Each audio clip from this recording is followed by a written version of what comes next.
Assalamualaikum warahmatullahi wabarakatuh. Sebentar lagi kita akan belajar materi tentang trigonometri, yaitu tentang pembuktian aturan sinus, atau yang sering kita dengar adalah aturan sin. Baik, kita mulai. Aturan sin atau aturan sinus. Nah, aturan sin ini yaitu bisa digunakan ketika dia bukan segitiga sembarang atau segitiga yang bukan siku-siku. Nah, untuk lebih jelasnya, perhatikan ada sedikit penjelasan dari saya untuk membuktikan bahwa aturan sin ini memang bisa digunakan. Ada segitiga ABC, dia bukan siku-siku. Kemudian saya ambil di sudut A, saya tarik garis tinggi. Nah, seperti berikut. Saya misalkan di sini adalah D. Nah, jadi ini adalah siku-siku di sini. Selanjutnya adalah kita perhatikan di sudut C sama sudut B. Kalau kita menggunakan sinus, yaitu adalah depan per miring, gitu ya. Jadi kita sebelumnya mengenal sin itu adalah depan per miring kalau dia segitiga siku-siku. Nah, kita perhatikan untuk segitiga A, C, dan D. Ini kan segitiga siku-siku. Jadi kalau saya ingin mencari sin C, gitu ya, saya ingin mencari sin C, itu adalah panjang AD dibagi panjang AC. Atau saya misalkan panjang AD ini adalah X. Jadi sama dengan X per B. Selanjutnya, karena kita fokus di garis tingginya yaitu X, jadi dari sin C sama dengan X per B, itu saya lanjutkan menjadi X sama dengan B dikalikan sin C. Setelah kita fokus ke sudut C, kita kembali ke sudut B.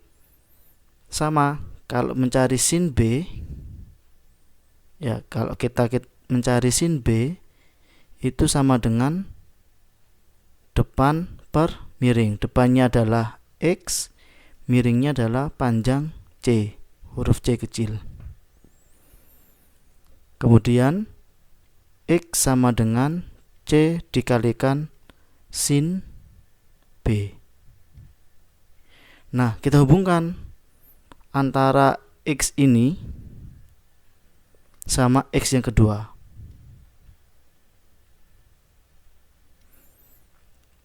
Jadi B sin C itu sama dengan C dikalikan sin B, atau B per sin B itu sama dengan C per sin C. Sampai sini paham? Berikutnya, gimana kalau yang sudut A? Nah, ini kan saya misalkan titik A-nya saya tarik garis tinggi menjadi AD. Gimana kalau C-nya saya tarik garis tingginya? Boleh, teman-teman boleh mencoba.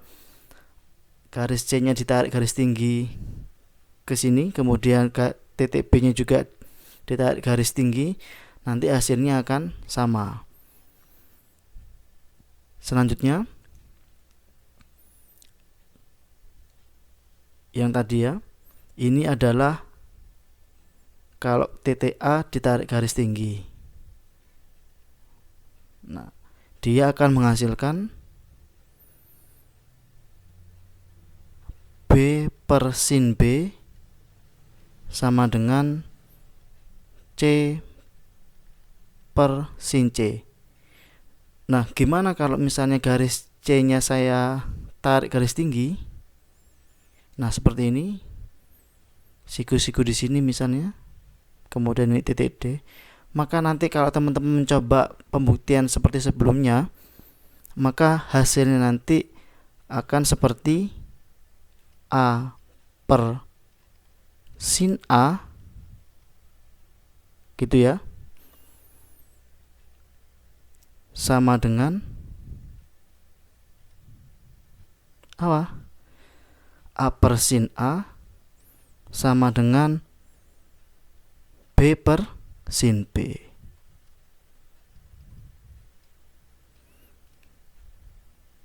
Selanjutnya, kalau misalnya garis titik B-nya ini saya tarik garis tinggi.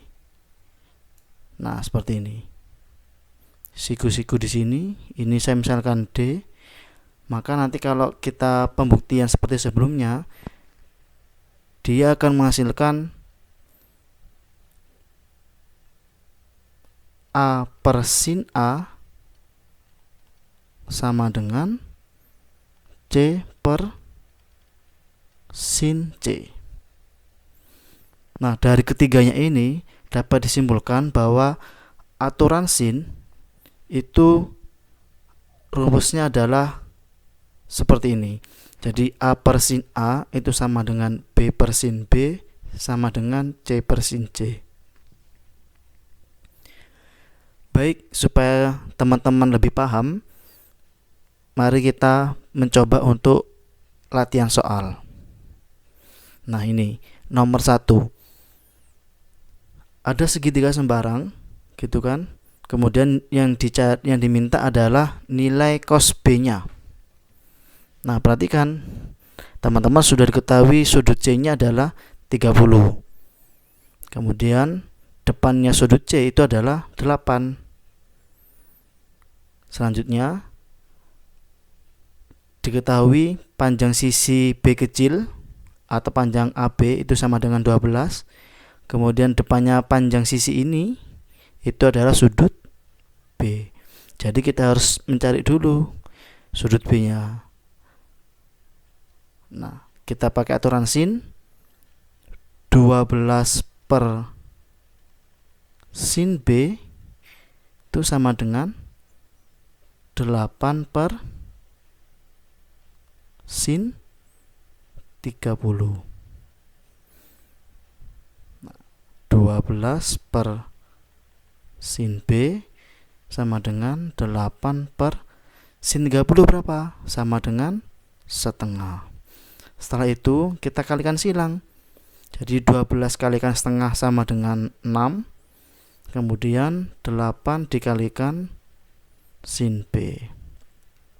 Setelah itu sin B-nya sama dengan 6 per 8.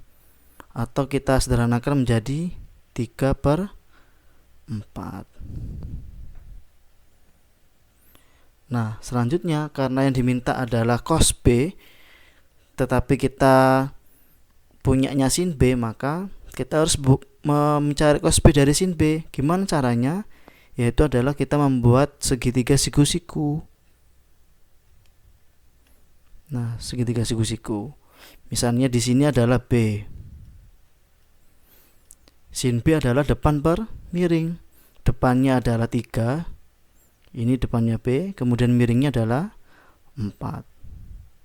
Nah, maka panjang sisi di sini berapa? Kita pakai Pythagoras, yaitu akar 16 dikurangi akar 9 sama dengan akar 7. Nah, kalau cos gimana? Kalau nyari cos B, jadi cos B adalah samping per miring. Nah, sampingnya adalah akar 7. Miringnya adalah 4. Jadi kalau ditanya cos B, maka hasilnya adalah akar 7 per 4. Jadi jawabannya adalah B. Selanjutnya, latihan soal nomor 2. Diketahui segitiga KLM dengan sudut L-nya 75 derajat. Nah, teman-teman kalau seperti ini soalnya, teman-teman langsung aja membuat gambar segitiganya KLM.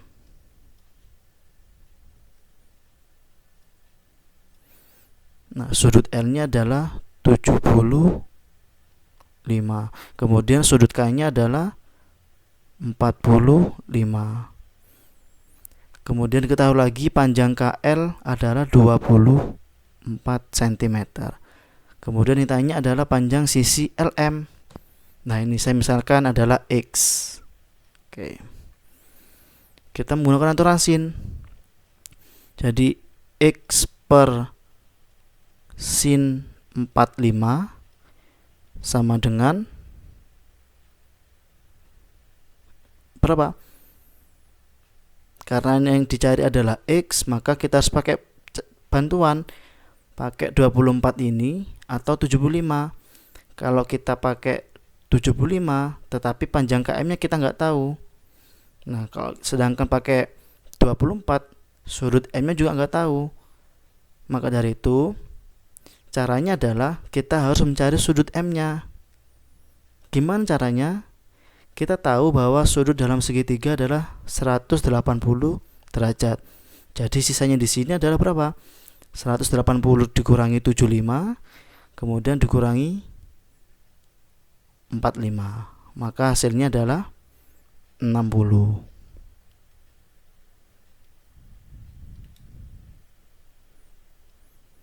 Jadi 24 per sin 60. X per sin 45 berapa? Setengah akar 2. Kemudian sin 60 sama dengan setengah akar 3. Boleh teman-teman langsung dikali silang boleh. Tetapi kalau saya karena penyebutnya sama-sama ada setengahnya, saya coret dulu supaya lebih enak untuk dihitung. Jadi dikali silang akar 3x sama dengan 24 akar 2. Nah, X-nya adalah 24 akar 2 dibagi akar 3. Nah, di sini penyebutnya masih berbentuk akar, maka kita harus rasionalkan dulu, yaitu dikalikan akar 3 per akar 3 sama dengan 24 akar 6 per 3 atau jadi 8 akar 6. Nah, panjang sisi X-nya itu adalah 8 akar 6. Maka jawabannya adalah C. Selanjutnya, latihan soal nomor 3. Nah, diketahui sudut C-nya adalah 30.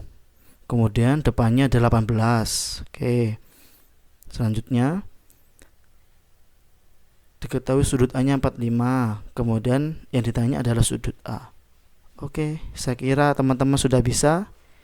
Teman-teman bisa menjawab di kolom komentar di video ini. Baik, demikian dari saya. Terima kasih. Wassalamualaikum warahmatullahi wabarakatuh.